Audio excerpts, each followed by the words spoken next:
O governo do Rio informou que espera regularizar o pagamento dos salários dos servidores estaduais o mais rapidamente possível. A Justiça libertou hoje o empresário Jacimar Prete, dono da carreta envolvida no acidente que matou 22 pessoas no Espírito Santo.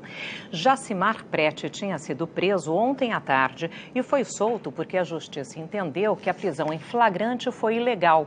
O acidente foi na quinta-feira, na BR-101, em Guarapari. A carreta tombou na pista, invadiu a contramão e bateu num ônibus. Segundo a Polícia Rodoviária Federal, a carreta estava com pneus carecas, problemas no freio e excesso de peso.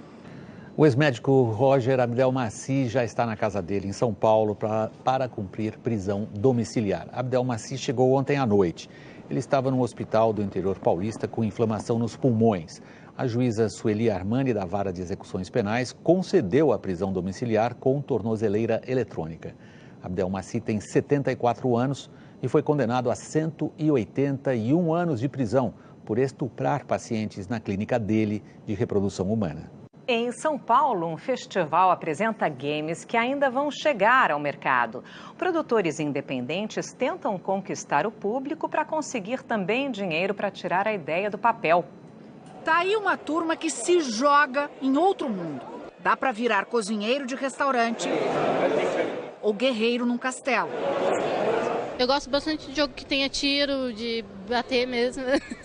Nessa feira de games em São Paulo, qualquer um pode testar de graça as novidades do mercado independente. 768 empresas de 54 países se inscreveram para participar. Mas só foram selecionados os melhores jogos. E pela primeira vez será escolhido o game campeão da realidade virtual. Basicamente só abaixar, eu agacho, eu pulo, enfim, o que dá para fazer para desviar dos tiros, né? E não é que tem brasileiro entre os finalistas? Primeiro jogo sendo lançado já como finalista e sendo o único brasileiro entre um americano, um italiano e um polonês, realmente é orgulhoso, eu estou muito contente.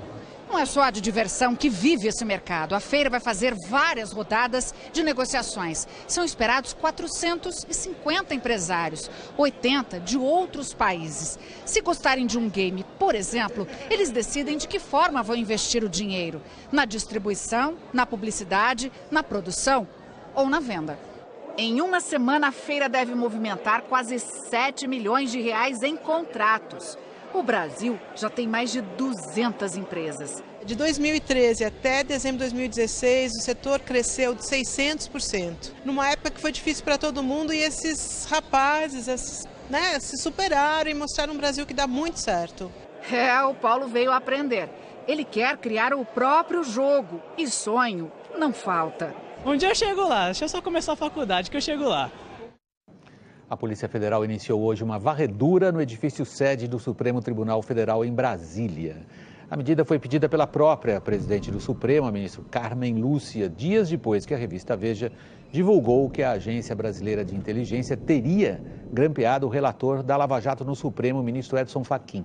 Na ocasião, o presidente Michel Temer negou a denúncia e a ministra Carmen Lúcia classificou de inadmissível qualquer iniciativa nesse sentido. A Polícia Federal iniciou hoje uma varredura no edifício sede do Supremo Tribunal Federal em Brasília. A medida foi pedida pela própria presidente do Supremo, a ministra Carmen Lúcia, dias depois que a revista Veja divulgou que a Agência Brasileira de Inteligência teria grampeado o relator da Lava Jato no Supremo, o ministro Edson Fachin.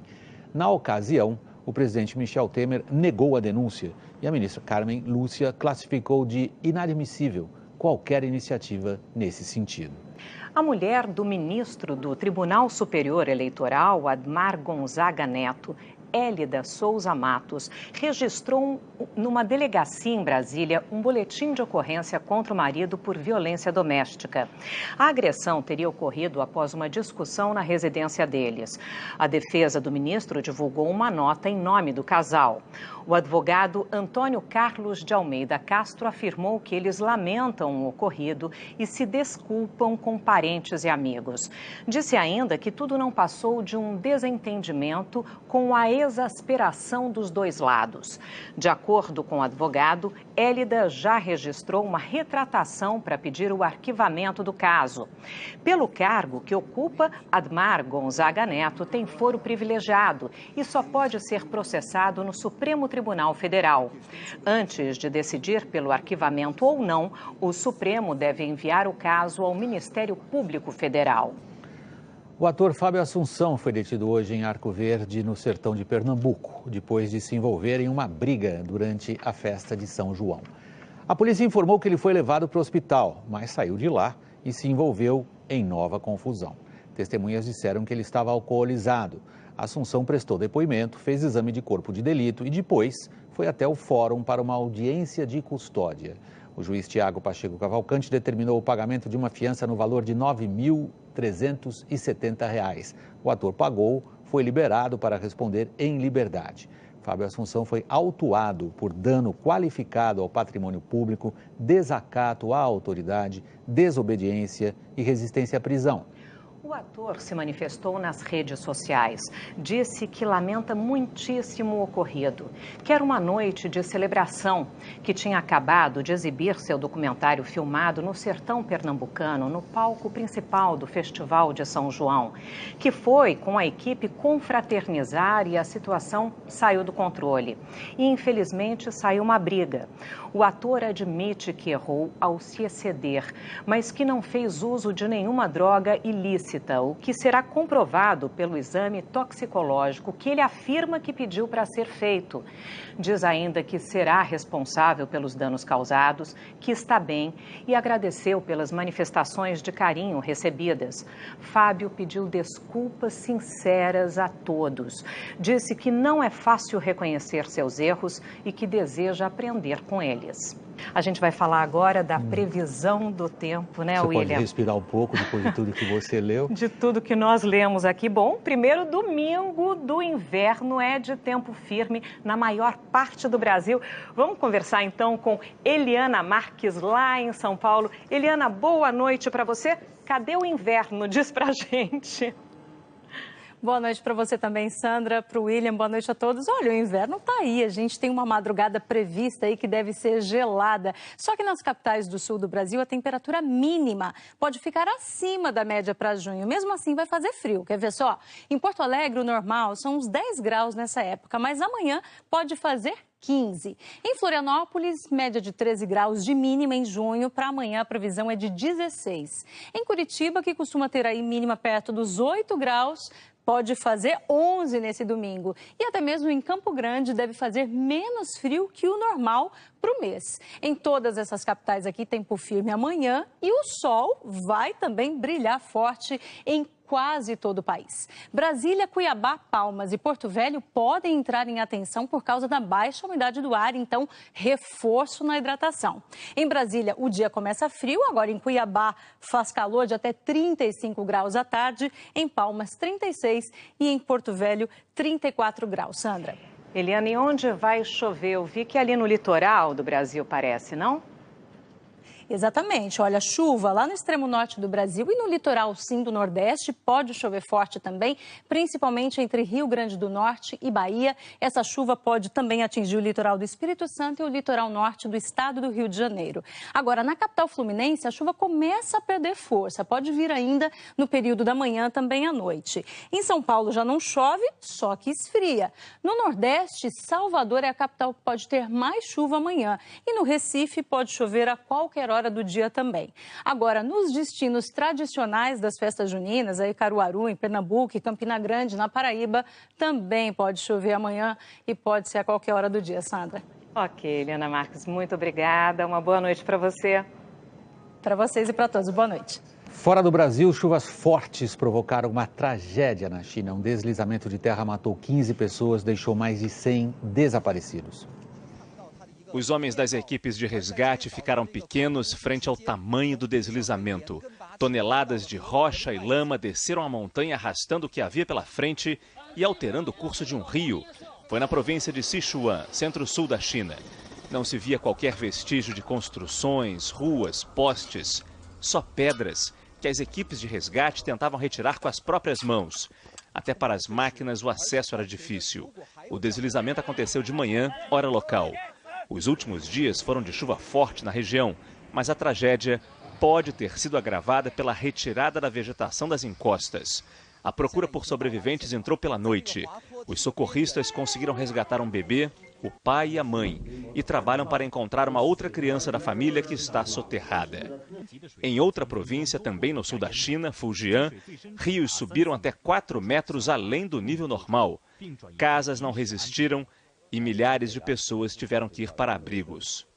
A China vem sendo castigada nas últimas semanas por fortes temporais. Diversas regiões decretaram estado de emergência. Na área atingida pelo deslizamento de hoje, as buscas continuam e a previsão é de que a chuva diminua nos próximos dias. Amanhã, no Fantástico, a luta de um pequeno país para não ser engolido pelo mar. Num arquipélago distante no Oceano Pacífico, a marca do aquecimento global. Você vai conhecer o lugar que já foi laboratório de testes nucleares e hoje está sendo invadido pelas águas. As ondas levaram até os túmulos do cemitério local. Meu pai, meu bisavô, uma irmã minha, meu irmão também. É muito triste. Em Portugal, a gente percorreu as cidades atingidas pelo incêndio florestal que matou 64 pessoas. Um grupo teve de se abrigar num tanque para escapar das chamas. E a história surpreendente de um pouso forçado na Amazônia. Tudo parecia controlado, os tripulantes já estavam sendo resgatados. Mas aí aconteceu uma reviravolta trágica. Polêmicas da justiça. 2 motoristas que dirigiam sob efeito de álcool provocam mortes no trânsito. Um é condenado a 92 anos, o outro está livre. Por que casos tão parecidos têm destinos tão diferentes? Quem é a juíza que concedeu prisão domiciliar ao ex-médico Roger Abdelmaci? E uma outra juíza decidiu questionar uma prática antiga das baladas. É justo mulheres pagarem menos que os homens? Essa distinção, simplesmente por ser homem ou mulher, isso aí realmente não encontra respaldo no Código de Defesa do Consumidor. É amanhã, depois do Faustão, você vai ver. E agora é hora de ver os gols desse sábado pelo Brasil. Pela Série B do Campeonato Brasileiro, o Internacional venceu o Brasil de Pelotas. O único gol da partida foi marcado pelo Fabinho, 1-0 Inter. O Vila Nova venceu o Clássico contra o Goiás com 2 gols do Alain Mineiro, 2-0 para o Vila Nova. Depois da partida, teve confronto entre as duas torcidas na arquibancada. Um torcedor foi levado para o hospital com traumatismo craniano. Na Arena Pernambuco, o Renan encobriu o goleiro e fez o gol do Figueirense contra o Santa Cruz. Mas o time da casa empatou com o Augusto de cabeça. O Ceará venceu o Oeste. Gols do Valdo, do Pedro Ken e do Rafael Carioca, que fez bonito nesse chute. Ceará 3-0. E o líder da Série B, o Juventude, empatou com Londrina. O Wallace emendou esse belo chute de primeira, 1-0 Juventude. Ramon aumentou a diferença. O Londrina primeiro marcou um gol com o Fabinho e aos 45 do segundo tempo, Jonatas Belúcio deixou tudo igual, 2-2.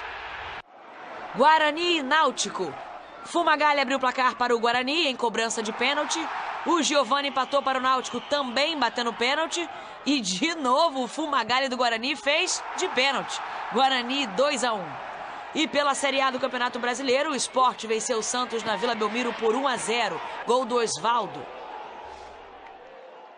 O futebol amanhã na Globo começa às 4 horas da tarde, no horário de Brasília.